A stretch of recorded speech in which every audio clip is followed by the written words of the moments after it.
రోజు 10H బస్సులు ఏ టైంకి వస్తాయి, అసలు ఆ బస్సులలో ప్లేస్ ఉంటుందా లేదా అని అడిగి తెలుసుకుందాం. అన్న మీరు అంటే ఈ బస్ స్టాప్ లో చాలా సేపు నుంచి వెయిట్ చేస్తున్నారు అంటే అంటే ఎక్కడ ఉంటారన్నా మీరు? ఏం జాబ్ చేస్తారు?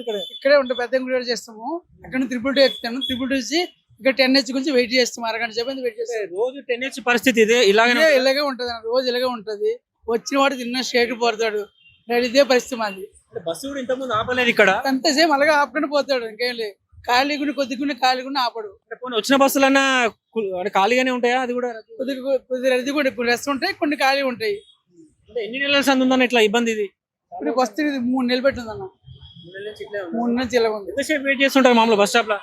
నేను ఒక్కోసారి 6 నుంచి 7 దాకా ఉంటాను, ఇక్కడ ఉంటాను. అయిపోతుంది నాకు డ్యూటీ 6 అయిపోతుంది, 7 దాకా ఇక్కడ ఉంటాను. అంటే కొత్త బస్సులు వచ్చినాయని చెప్తుంటారు, మన ఎందుకు ఇక్కడ మన రూట్ లో రాలేవా? ఈ రూట్ కి తక్కువ ఉన్నాయన్న. డీలక్స్ మటుకు ఎక్కడ పక్క ఆపుతున్నాడు.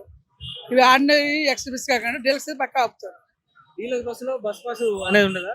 బస్ ఎక్స్ప్రెస్ తీసుకోండి, మా డ్యూటీ కదా. అంటే నువ్వు ఆర్టీసీ అధికారులకు ఏమైనా చెప్తావా బస్సులు ఎక్కువ వేయమని?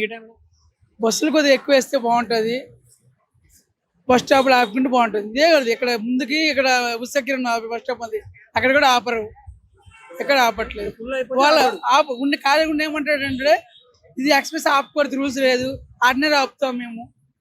డీలక్స్ అయితే ఆపరంట, డీలక్స్ అయితే ఆపుతారంట.